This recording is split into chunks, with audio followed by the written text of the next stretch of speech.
Hi, hello, welcome to Competitive Cracker.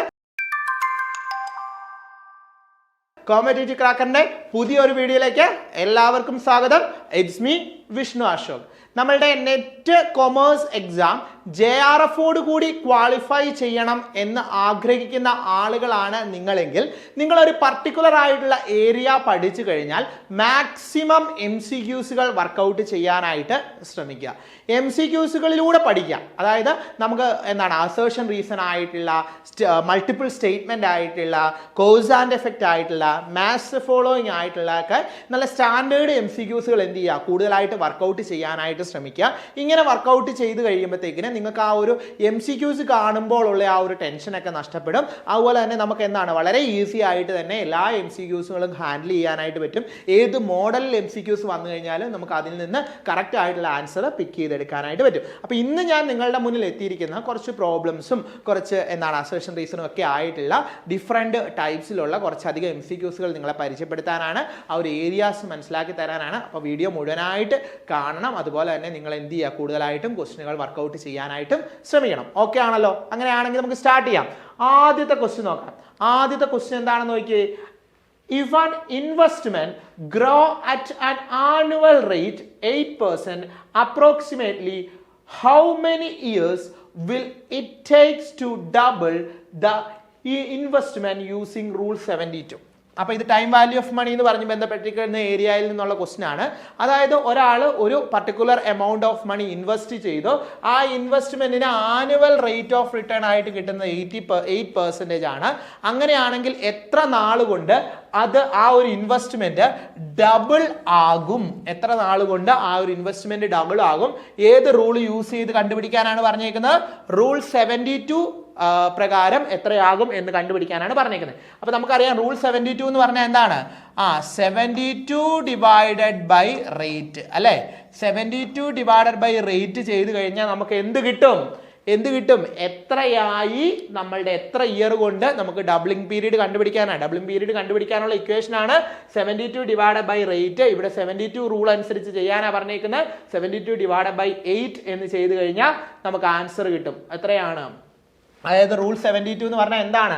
Doubling period കണ്ടുപിടിക്കാൻ. Rule 72 is the simple way to estimate the number of years required to double an investment. ഒരു investment double ആകാനായിട്ട് എത്ര period എടുക്കും എന്ന് കണ്ടുപിടിക്കാനായി ഉപയോഗിക്കുന്ന rule ആണ് ഏതെന്ന് പറയുന്നത്? റൂൾ 72 എന്ന് പറയുന്നത് the investment at a given annual rate of return.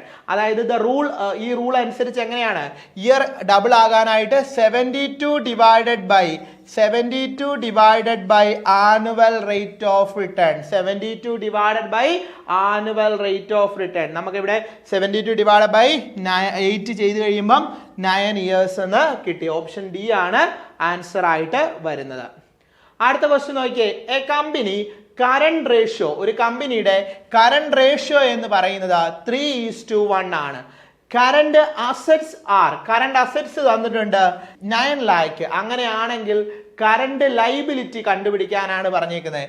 Current ratio എന്ന് പറഞ്ഞാൽ എങ്ങനെയാണ്? Current assets divided by current liability അല്ലേ. അപ്പൊ അവത്തിൽ നിന്ന് ഈ ഒരു ഇക്വേഷനിൽ നിന്ന് നമുക്ക് എന്ത് കണ്ടുപിടിക്കാനായിട്ട് പറ്റും? കറണ്ട് ലൈബിലിറ്റി കണ്ടുപിടിക്കത്തില്ലേ? ഈസി ആയിട്ടുള്ള ക്വസ്റ്റ്യൻ ആണ് അല്ലെ. അതായത് ഇവിടെ നോക്കിയേ എങ്ങനെയാണ് കണ്ടുപിടിക്കുന്നത്? Current assets divided by current liability ആണ്.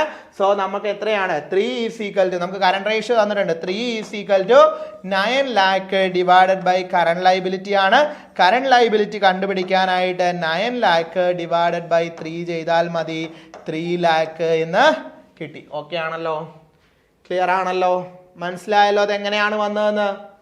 അടുത്ത ക്വസ്റ്റ്യൻ നോക്കിയേ. A company issue 10% redeemable preference share, the face value per share 100 but issue price 95. What is the cost of preference share? ഇവിടെ ഓർത്ത് വെച്ചേ, ഒരു company 10% redeemable preference share issue ചെയ്യാണ്. അതിന്റെ face value എത്രയാണ്? 100 ആണ്. പക്ഷെ അവരുടെ ഇഷ്യൂ പ്രൈസ് എന്ന് പറയുന്നത് 95 ആണ്. What is the cost of preference share അല്ലെ. കോസ്റ്റ് ഓഫ് പ്രിഫറൻസ് ഷെയർ കണ്ടുപിടിക്കാനായിട്ടുള്ള ഇക്വേഷൻ എന്തായിരുന്നു? കോസ്റ്റ് ഓഫ് പ്രിഫറൻസ് ഷെയർ എന്ന് പറഞ്ഞാൽ എന്താണ്? എത്രയാണ്? എത്രയാണോ നമ്മളുടെ ഇതുണ്ടോ ഇവിടെ ഇക്വേഷൻ കൊടുത്തിട്ടുണ്ട് എന്താണ് KP cost of preference share കണ്ടുപിടിക്കുക annual dividend divided by issue price into 100 ഇവിടെ ആനുവൽ ഡിവിഡൻഡ് എത്രയാണ് 5 ഇഷ്യൂ പ്രൈസ് എത്രയാണ് 95 into 100 5 divided by 95 into 100 500 divide by 95 നോക്കിയാൽ പോരെ ഈസി ആയിട്ട് കിട്ടുകയല്ലേ എത്രയാണ് 5.1 എന്നാണ് ആൻസർ ആയിട്ട് വരുന്നത് ക്ലിയർ ആയല്ലോ ക്ലിയർ ആണല്ലോ ക്വസ്റ്റ്യൻ ക്ലിയർ ആണല്ലോ ഇതല്ലേ ക്വസ്റ്റ്യൻ ക്വസ്റ്റ്യൻ ക്ലിയർ ആണല്ലോ നോക്കിയേ എത്രയാണ് ഇഷ്യൂ ചെയ്തേക്കുന്നത് എത്രയാണ് ഇഷ്യൂ ചെയ്തേക്കുന്ന 10% റെഡീമബിൾ പ്രിഫറൻസ് ആണ് ഫേസ് വാല്യൂ 100 ആണ് ഇഷ്യൂ പ്രൈസ് 95 ആണ് അങ്ങനെ ആകുമ്പോൾ എന്ത് ചെയ്താൽ മതി 5 divided by 95 into 100 that is equal to എത്രയാണ് ആൻസർ വരുന്നത് 5 ഡിവൈഡഡ് ബൈ 95 ഇൻറ്റു 100 അല്ലെ 5 അല്ലേ സോറി 10 ആണ് 10% ആണ് 10% ആണ് റെഡീമബിൾ പ്രിഫറൻസ് ഷെയർ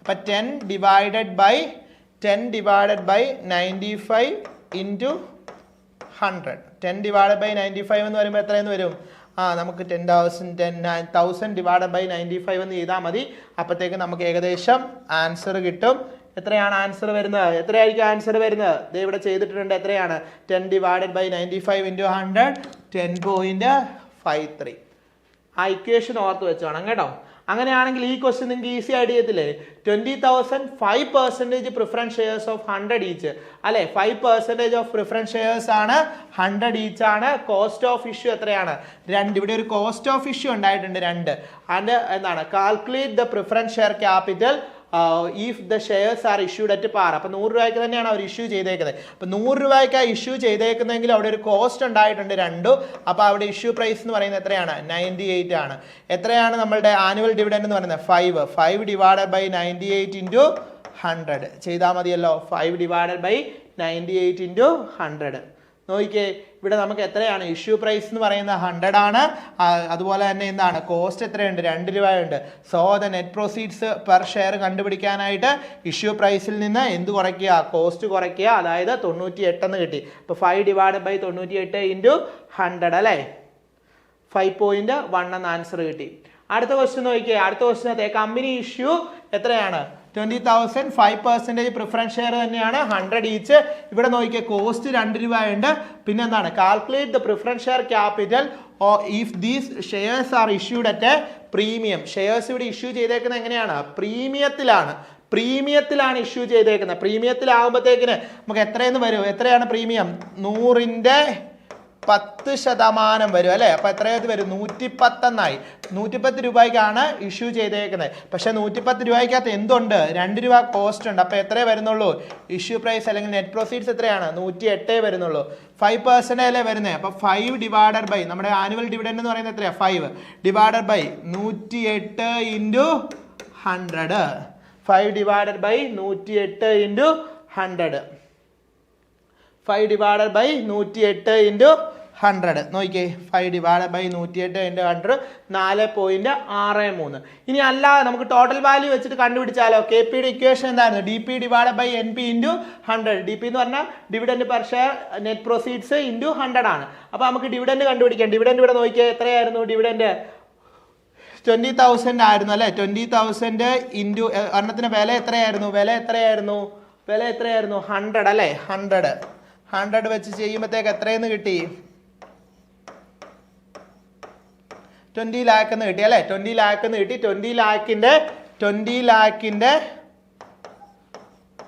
20 lakhന്റെ എത്രയാണ് 5% അല്ലേ 5% എന്ന് പറയുമ്പോൾ എത്ര വരും 1 lakh അല്ലേ 1 lakh ആണ് എന്ന് പറയുന്നത് ഡിവിഡൻഡ് എന്ന് പറയുന്നത് ഈ 1 lakh വന്ന് മനസ്സിലായല്ലോ മൊത്തം നമ്മളുടെ എത്രയാണ് ഷെയറിന്റെ എത്രയാണ് 5% കണ്ടുപിടിച്ചു 1 lakh അതായത് DP കിട്ടി ഇനി നമുക്ക് എന്ത് കണ്ടുപിടിക്കണം NB കണ്ടുപിടിക്കാനായിട്ട് ആദ്യം ഇവർ എത്ര രൂപയ്ക്കാണ് ഇവരുടെ ഫേസ് വാല്യൂ എത്രയാണെന്നാ പറഞ്ഞേക്കുന്നത് ഫേസ് വാല്യൂ എത്രയാ 100 അപ്പൊ എത്ര വരും 20,000 ഇൻറ്റു 100 അല്ലേ നമുക്ക് എത്രയെന്ന് കിട്ടി 20 lakh എന്ന് കിട്ടി പ്ലസ് എന്തുകൂടി വരുന്നുണ്ട് 20,000 ഇൻറ്റു പ്രീമിയം ആയിട്ട് എത്രയുണ്ട് 10 ഉണ്ട് അല്ലേ പ്രീമിയം ആയിട്ട് 10 വരുമ്പോൾ എത്ര വരും 2 lakh വരും അല്ലേ ഇനി ഇതിൽ നിന്ന് എന്ത് മൈനസ് ചെയ്യണം 20,000 ഇൻറ്റു കോസ്റ്റ് ആയിട്ട് എത്രയുണ്ട്, ഒരു 2 ഉണ്ട്. കോസ്റ്റ് ആയിട്ട് 2 വരുമ്പം 40,000 മൈനസ് ചെയ്യണം. അപ്പോൾ ഇത് മൈനസ് ചെയ്ത് കിട്ടുന്നതായിരിക്കും ഏതെന്ന് പറയുന്നത്, നെറ്റ് പ്രൊസീഡ്സ് എന്ന് പറയുന്നത്. അതാണ് ഇവിടെ കൊടുത്തേക്കുന്നത്. ഈ എന്താണ് 20 lakh എന്ന് പറയുന്നത് ഏതാണ്, നമ്മളുടെ എന്താണ് 20,000 ഇൻറ്റു എത്രയാണ്, നമ്മളുടെ 100. ഓക്കെ ആണല്ലോ. ഈ എന്താണ് 2 lakh എന്ന് പറയുന്നത് എന്താണ്, 20,000 ഇൻറ്റു നമ്മുടെ പ്രീമിയം ആയിട്ടുള്ള 10. ഇനി ഈ 40,000 കുറയ്ക്കുന്ന 40,000 എന്ന് പറയുന്ന കോസ്റ്റ്, 20,000 ഇൻറ്റു 10. അത് മൂന്നുകൂടി ചെയ്ത് കഴിയുമ്പോഴത്തേക്കിന് 1 lakh ഡിവൈഡ് ബൈ അത് ഇൻറ്റു 100 ചെയ്ത് കഴിയുമ്പോൾ നമുക്ക് ആൻസർ കിട്ടും. ഇങ്ങനെയും ചെയ്യാം, അല്ലെങ്കിൽ നമുക്ക് ആ ഒരു വാല്യൂ വെച്ചുകൊണ്ടും ചെയ്യാം കേട്ടോ, ടോട്ടൽ വാല്യൂയിലേക്ക് പോകാതെ. ഓക്കെ ആണല്ലോ. ഈ രീതിയിലും ചെയ്യാം. ഏതാണോ നിങ്ങൾക്ക് കൺവീനിയൻറ്റ് ആ രീതിയിൽ ചെയ്യുക. ചിലർക്ക് വാല്യൂ ഇട്ട് കൊടുത്ത് ചെയ്യുന്നതായിരിക്കും ഇഷ്ടം, ചിലർക്ക് ഇങ്ങനെ ഡയറക്റ്റ് ആയിട്ട് ചെയ്യുന്നതായിരിക്കും ഇഷ്ടം. അവനവൻ്റെ കൺവീനിയൻസ് എങ്ങനെയാണോ അങ്ങനെ ചെയ്യാം. ഇപ്പോൾ അടുത്ത ക്വസ്റ്റ്യൻ നോക്കുമ്പോൾ അടുത്ത ക്വസ്റ്റ്യൻ നിങ്ങൾക്ക് തന്നെ ചെയ്യാവുന്ന നോക്കിയേ. ഇവിടെ എന്താ പറഞ്ഞിരിക്കുന്നത്, കമ്പനി ഇഷ്യൂ സെയിം ക്വസ്റ്റ്യൻ തന്നെയാണ്. Company issue 20,000 5% of preference shares of ₹100 each. എന്നിട്ട് പറഞ്ഞേക്കാണ് cost of issue 2 per share തന്നെയാണ്. Calculate the preference share capital if the shares are issued at a discount. ഡിസ്കൗണ്ടിലാണ് ഇഷ്യൂ ചെയ്തേക്കുന്നത് 5%.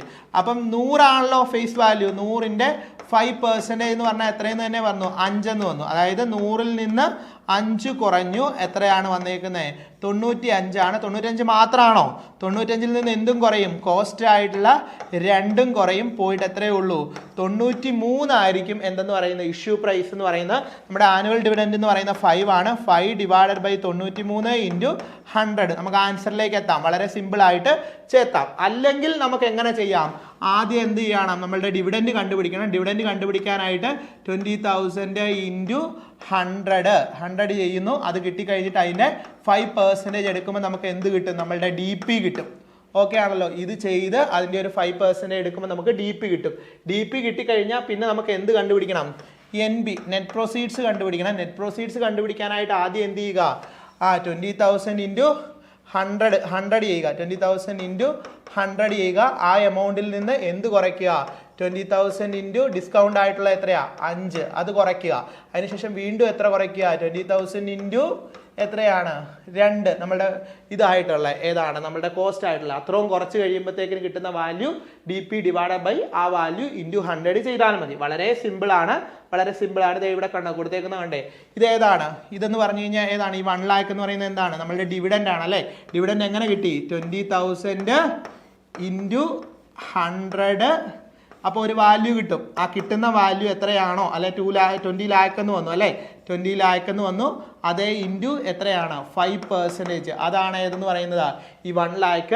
ഇനി അത് കഴിഞ്ഞ് കഴിഞ്ഞാൽ ഏതാണ് ഇത്, ഈ 20 lakh എങ്ങനെയാണ് വന്നേക്കുന്നത്, 20,000 ഇൻറ്റു നമ്മുടെ ഫേസ് വാല്യൂ ആയിട്ടുള്ള 100. അതിൽ നിന്ന് അടുത്ത എന്ത് കുറയ്ക്കണം, 20,000 ഇൻറ്റു നമ്മൾ മൈനസ് ചെയ്യുന്ന നമ്മളുടെ ഡിസ്കൗണ്ട് ആയിട്ടുള്ള 5. ഇനി ഇതെന്താണ്, നമ്മളുടെ കോസ്റ്റ് ആയിട്ടുള്ള 20,000 ഇൻറ്റു 2. ഇത് കുറച്ചിട്ട് ഡിവൈഡ് ചെയ്ത് കഴിയുമ്പോൾ നമുക്ക് ആൻസർ കിട്ടും 5.38. ഇത് എങ്ങനെയാണോ നിങ്ങൾക്ക് ചെയ്യാനായിട്ട് കൺവീനിയൻറ്റ് അതനുസരിച്ച് ചെയ്യാനായിട്ട് ശ്രമിക്കുക. ഇവിടെ നോക്കിയാൽ നമുക്ക് ഈസി ആയിട്ട് ചെയ്യാനായിട്ട് പറ്റും. വളരെ സിമ്പിൾ ആയിട്ട് മറ്റൊരു മെത്തേഡ് ചെയ്താവുന്നുള്ളൂ. ഏതാണ്, 5 ഡിവൈഡ് ബൈ 93 ഇൻറ്റു 100. ഞാൻ നേരത്തെ പറഞ്ഞു തന്നിരുന്നു, ആ രീതിക്ക് ചെയ്യാവുന്നുള്ളൂ. അതായത് നമ്മുടെ ഇഷ്യൂ പ്രൈസ് 95 ആണ്. ഇഷ്യൂ പ്രൈസ് 95 വന്നത് എങ്ങനെയാണ്, എത്രയായിരുന്നു, 100 ആയിരുന്നു പാർ വാല്യൂ, 5 ഡിസ്കൗണ്ട് ഉണ്ടായിരുന്നു. അങ്ങനെ നമുക്ക് 95 ആണ്. കോസ്റ്റ് എത്രയുണ്ട്, 2 രൂപ ഉണ്ട്. ആ കോസ്റ്റ് കുറച്ച് കഴിയുമ്പോൾ 93 എന്ന് കിട്ടി. അപ്പോൾ 5 ഡിവൈഡ് ബൈ 93 ഇൻറ്റു 100 ചെയ്താൽ മതി. അടുത്ത ക്വസ്റ്റ്യൻ നോക്കിയേ. എ കമ്പനി സെയിൽസ്, കമ്പനിയുടെ സെയിൽസ് വന്നിട്ടുണ്ട് എത്രയാണ്, 1 lakh വന്നിട്ടുണ്ട്. വേരിയബിൾ കോസ്റ്റ് തന്നിട്ടുണ്ട് എത്രയാണ്, 40% തന്നിട്ടുണ്ട്. ഫിക്സഡ് ഓപ്പറേറ്റിംഗ് കോസ്റ്റ് തന്നിട്ടുണ്ട് 30,000 തന്നിട്ടുണ്ട്. The amount of interest on long time ഡെപ്റ്റ് തന്നിട്ടുണ്ട് എത്രയാണ്, 10,000 തന്നിട്ടുണ്ട്. Calculate the operating leverage, financial leverage, combined leverage. 3 തരത്തിലുള്ള ലിവറേജും കാൽക്കുലേറ്റ് ചെയ്യാനാണ് പറഞ്ഞേക്കുന്നത്. അപ്പോൾ നമുക്ക് ഇതിന്റെ ഇക്വേഷൻ അറിയാമെങ്കിലേ ചെയ്യാൻ പറ്റത്തുള്ളൂ.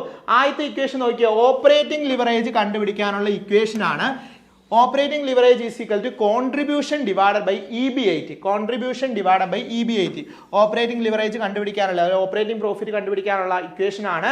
കോൺട്രിബ്യൂഷൻ എന്ന് പറഞ്ഞാൽ എന്താണ്, സെയിൽസ് മൈനസ് വേരിയബിൾ കോസ്റ്റ് ആണ് ഏതെന്ന് പറയുന്നത് കോൺട്രിബ്യൂഷൻ എന്ന് പറയുന്ന EBIT എന്ന് പറഞ്ഞാൽ എന്താണ് earning before interest and tax ആണ്. ഇനി ഡിഗ്രി ഓഫ് ഓപ്പറേറ്റിംഗ് ലിവറേജ് ആണെങ്കിൽ percentage of change in profit divide by percentage of change in sales ആണ്. അപ്പോൾ ഇക്വേഷൻ ഓർത്ത് വെക്കുക. ഓപ്പറേറ്റിംഗ് ലിവറേജ് കണ്ടുപിടിക്കാനുള്ള ഇക്വേഷൻ എന്താണ് ഓപ്പറേറ്റിംഗ് ലിവറേജ് കണ്ടുപിടിക്കാനുള്ള ഇക്വേഷൻ എന്താണ് contribution divided by EBIT. Okay ആണല്ലോ കോൺട്രിബ്യൂഷൻ ഡിവൈഡഡ് ബൈ അല്ലെ contribution divided by EBIT. Operating leverage കണ്ടുപിടിക്കാനുള്ള equation contribution divided by EBIT. മറന്നു പോകരുത് കോൺട്രിബ്യൂഷൻ ഡിവൈഡഡ് ബൈ EBIT ആണ്. അടുത്തത് നോക്കിയേ ഫിനാൻഷ്യൽ ലിവറേജ്. ഫിനാൻഷ്യൽ ലിവറേജ് വരുമ്പോഴത്തേക്കിന് എന്താ പറഞ്ഞേക്കുന്നത് ഫിനാൻഷ്യൽ ലിവറേജിന്റെ ഇക്വേഷൻ എന്താണ് EBIT divided by EBT. EBIT എന്ന് പറഞ്ഞാൽ അറിയാം earning before interest and tax ആണ്. EBT എന്ന് പറഞ്ഞാൽ എന്താണ് ഏർണിംഗ് ബിഫോർ ടാക്സ് ആണ്. ഏർണിംഗ് ബിഫോർ ടാക്സ് ആണ്. അതിന്റെ ഒരു ഡിഗ്രി ഓഫ് ഫിനാൻഷ്യൽ ലിവറേജ് കണ്ടുപിടിക്കാനായിട്ട് percentage change in EPS divide by percentage change in EBIT. അപ്പോൾ ഇവിടെ ഫിനാൻഷ്യൽ ലിവറേജ് അല്ലെ ഫിനാൻഷ്യൽ ലിവറേജിന്റെ ഇക്വേഷൻ എന്താണ് അതായത് EBIT divided by EBT divide by EBT. ഇനി ഇത് രണ്ടും കൂടി മൾട്ടിപ്ലൈ ചെയ്താൽ പോരെ കമ്പൈൻഡ് ലിവറേജ് എന്ന് പറഞ്ഞാൽ എന്താണ് operating leverage into financial leverage. അല്ലെങ്കിൽ നമുക്ക് എങ്ങനെ കണ്ടുപിടിക്കാം കമ്പൈൻഡ് ലിവറേജ് മറ്റൊരു ഇക്വേഷനും കൂടി ഉണ്ട് എന്താണ് നമ്മുടെ കമ്പൈൻഡ് ലിവറേജിന്റെ മറ്റൊരു ഇക്വേഷൻ ആണ് contribution divided by EBIT. Contribution divided by EBT contribution divide by EBT. ഇപ്പൊ നമ്മുടെ ഈ ഇക്വേഷൻ എല്ലാം ആയി. അങ്ങനെയാണെങ്കിൽ നമുക്ക് ഈ ക്വസ്റ്റ്യൻ ആൻസർ ചെയ്യത്തില്ലേ ഇവിടെ എല്ലാം തന്നിട്ടുണ്ട്. നമുക്ക് ക്വസ്റ്റ്യൻ്റെ അകത്ത് ആൻസർ ചെയ്യാം. അപ്പൊ ഇവിടെ എന്താ തന്നേക്കുന്നത് സെയിൽസ് തന്നിട്ടുണ്ട്. വേരിയബിൾ കോസ്റ്റ് സെയിൽസിന്റെ 40% തന്നിട്ടുണ്ട്. അതായത് 1 lakh ആണ് സെയിൽ. അപ്പൊ വേരിയബിൾ കോസ്റ്റ് എത്ര വരും 40,000 വരും. അപ്പൊ കോൺട്രിബ്യൂഷൻ കണ്ടുപിടിക്കത്തില്ലേ കോൺട്രിബ്യൂഷൻ കണ്ടുപിടിക്കാനായിട്ട് എന്ത് ചെയ്താൽ മതി സെയിൽസ് മൈനസ് വേരിയബിൾ കോസ്റ്റ്. അതായത് എത്രയാണ് 1 lakh minus 40,000 that is equal to 60,000 ആണ് കോൺട്രിബ്യൂഷൻ 60,000 എന്ന് കിട്ടി. കോൺട്രിബ്യൂഷൻ ഡിവൈഡ് ബൈ EBIT അല്ലേ EBIT കണ്ടുപിടിക്കാൻ എന്ത് ചെയ്താൽ കോൺട്രിബ്യൂഷനിൽ നിന്ന് ഏത് കൂടി കുറച്ചാൽ മതി നമ്മളുടെ എന്താണ് ഫിക്സഡ് കോസ്റ്റും കൂടി കുറച്ചാൽ മതി. ഫിക്സഡ് കോസ്റ്റ് എത്രയാണ് 30,000 കോൺട്രിബ്യൂഷൻ 60,000 ആണ്. 60,000 നിന്ന് എന്ത് കുറയ്ക്കുകയാണ് ഫിക്സഡ് കോസ്റ്റ് കുറയ്ക്കുക. ഫിക്സഡ് കോസ്റ്റ് എത്രയാണ് തന്നേക്കുന്നത് 30,000. ഫിക്സഡ് കോസ്റ്റ് ആയിട്ടുള്ള 30,000 കൂടി കുറച്ച് കഴിഞ്ഞാൽ പിന്നെ അന്നേരം എന്ത് കിട്ടും നമുക്ക് EBIT ആയി കിട്ടും. EBIT ഇപ്പൊ എത്രയെന്ന് കിട്ടി 30,000 കിട്ടി. അപ്പൊ നമുക്ക് പിന്നെ ഈസി ആയില്ലേ കോൺട്രിബ്യൂഷൻ ഡിവൈഡ് ബൈ EBIT ചെയ്ത് കഴിഞ്ഞാൽ ഏത് കിട്ടും ഓപ്പറേറ്റിംഗ് ലിവറേജ് കിട്ടും. ഇവിടെ ഈസി ആയിട്ട് നമുക്ക് പറഞ്ഞു തരുന്നുണ്ട്. നോക്കിയേ സെയിൽസ് എത്രയാണ് സെയിൽസ് തന്നിട്ടുണ്ട്. സെയിൽസ് എത്രയാണ് നമുക്ക് തന്നിട്ടുണ്ട്. എത്രയായിരുന്നു സെയിൽസ് നമ്മുടെ 1 lakh ആയിരുന്നു. വേരിയബിൾ കോസ്റ്റ് ഇതിന്റെ 40% എന്ന് പറഞ്ഞത് 40% എന്ന് പറഞ്ഞാൽ എത്രയാണ് 40,000. അത് കുറയ്ക്കണം അല്ലെ വേരിയബിൾ കോസ്റ്റ്. സെയിൽസിൽ നിന്ന് വേരിയബിൾ കോസ്റ്റ് കുറച്ച് കഴിയുമ്പോൾ നമുക്ക് എന്ത് കിട്ടി നമ്മളുടെ കോൺട്രിബ്യൂഷൻ കിട്ടി. കോൺട്രിബ്യൂഷൻ എത്രയാണ് 60,000 ആണ് കോൺട്രിബ്യൂഷൻ. കോൺട്രിബ്യൂഷനിൽ നിന്ന് ഫിക്സഡ് കോസ്റ്റ് കുറച്ചു. ഫിക്സഡ് കോസ്റ്റ് എത്രയാണ് 3,000. അത് കുറച്ച് കഴിയുമ്പോൾ നമുക്ക് എന്ത് കിട്ടി നമ്മളുടെ EBIT കിട്ടി. EBIT എത്രയാണ് 30,000 കിട്ടി. EBIT ഇൻട്രസ്റ്റും കൂടി കുറച്ച് കഴിയുമ്പോൾ EBIT ഇൻട്രസ്റ്റും കൂടി കുറച്ച് കഴിഞ്ഞാൽ നമുക്ക് എന്ത് കിട്ടി EBT കിട്ടി. EBT എത്രയാണ് നമുക്ക് കിട്ടിയേക്കുന്നത് 20,000. ഓക്കെ ആണല്ലോ എല്ലാം കിട്ടിക്കഴിഞ്ഞു. ഇനി നമുക്ക് നേരെ ഇക്വേഷനിലോട്ട് ഇട്ട് കൊടുത്താൽ പോരെ. ആദ്യത്തെ ഇക്വേഷൻ എന്തായിരുന്നു ഓപ്പറേറ്റിംഗ് ലിവറേജ് കോൺട്രിബ്യൂഷൻ നമുക്ക് വന്നിട്ടുണ്ടായിരുന്നു 60,000 ഡിവൈഡഡ് ബൈ എന്താണ് EBIT ചെയ്തു. അപ്പൊ 2 കിട്ടി. ഇനി ഫിനാൻഷ്യൽ ലിവറേജ് കണ്ടുപിടിക്കാൻ EBIT ഡിവൈഡ് ബൈ EBT ചെയ്തു. EBIT 30,000 EBT 20,000 1.5 എന്ന് കിട്ടി. കമ്പൈൻഡ് ലിവറേജ് അതിൽ അമ്മ മൾട്ടിപ്ലൈ ചെയ്തു. അപ്പൊ എത്രയെന്ന് കിട്ടി 3 കിട്ടി. അപ്പൊ നമ്മൾ ഓപ്ഷൻ A ആണ് ആൻസർ ആയിട്ട് വരുന്നത്. ഇനി അടുത്ത ക്വസ്റ്റ്യൻ നോക്കിയേ. ഇവിടെ നോക്കിയേ കമ്പനി പ്രൊഡ്യൂസസ് ആൻഡ് സെൽ 1000 ഷർട്ടുകൾ പ്രൊഡ്യൂസ് ചെയ്യുകയും സെല്ല് ചെയ്യുകയും ചെയ്യാനായിട്ട് തീരുമാനിച്ചു. ദ സെല്ലിംഗ് പ്രൈസ് എത്രയാണ് നിൽക്കുന്നത് പെർ ഷർട്ടിന് 500 രൂപയാണ്. വേരിയബിൾ കോസ്റ്റ് വന്നിട്ടുണ്ട് പെർ ഷർട്ടിന് 200 രൂപയാണ്. ഫിക്സഡ് ഓപ്പറേറ്റിംഗ് കോസ്റ്റ് 25 lakh എന്നുണ്ട്. Calculate operating leverage. നമുക്ക് ഓപ്പറേറ്റിംഗ് ലിവറേജ് കണ്ടുപിടിക്കാനുള്ള ഇക്വേഷൻ നമ്മൾ പറഞ്ഞിരുന്നു. എന്തായിരുന്നു കോൺട്രിബ്യൂഷൻ ഡിവൈഡഡ് ബൈ EBIT ആയിരുന്നു അല്ലെ. കോൺട്രിബ്യൂഷൻ കണ്ടുപിടിക്കണമെങ്കിൽ എന്ത് വേണം സെയിൽസ് മൈനസ് വേരിയബിൾ കോസ്റ്റ് വേണം. സെയിൽസ് എത്രയാണ് എത്ര ഷർട്ടിന്റെ സെയിൽസ് ആണ് 10,000 ഷർട്ട്. എത്ര രൂപയാണ് ഒരെണ്ണത്തിന്റെ വില 500. അപ്പൊ സെയിൽസ് എത്രയായിരിക്കും വരുന്നത് സെല്ലിംഗ് പ്രൈസ് എത്ര 500 ഇൻറ്റു 10,000 വരും അല്ലെ 500 അല്ലെ 500 10,000 ഷർട്ട് അല്ലേ. അപ്പൊ എത്രയാ 10,000 ഷർട്ട് ആകുമ്പോഴത്തേക്കിന് സെയിൽസ് എത്ര വന്നു സെയിൽസ് നമുക്ക് ഏകദേശം എത്രയാണ് വന്നേക്കുന്നത്? 50 ലക്ഷം വന്നല്ലേ. അതിൽ നിന്ന് നമ്മൾ എന്ത് കുറയ്ക്കണം? സെയിൽസിൽ നിന്ന് നമ്മൾ എന്ത് കുറയ്ക്കണം? വേരിയബിൾ കോസ്റ്റ് കുറയ്ക്കണം. വേരിയബിൾ കോസ്റ്റ് എന്ന് പറയുന്നത് എത്രയാണ്? 200 ആണ്. അതിന്റെ പെർ യൂണിറ്റ് വാല്യൂ എത്ര ഷർട്ടാണ് ഉള്ളത്? നമുക്ക് ഇതാണ് ഷർട്ടാണുള്ളത്. അപ്പൊ നമുക്ക് 30 ലക്ഷം എന്ന് എന്ത് കിട്ടി? കോൺട്രിബ്യൂഷൻ കിട്ടി. കോൺട്രിബ്യൂഷൻ എത്രയെന്ന് കിട്ടി? 30 ലക്ഷം എന്ന് കിട്ടി. 30 ലക്ഷമാണ് നമ്മളുടെ കോൺട്രിബ്യൂഷൻ. ഇവിടെ കോൺട്രിബ്യൂഷൻ നമുക്ക് എത്രയെന്ന് കിട്ടി?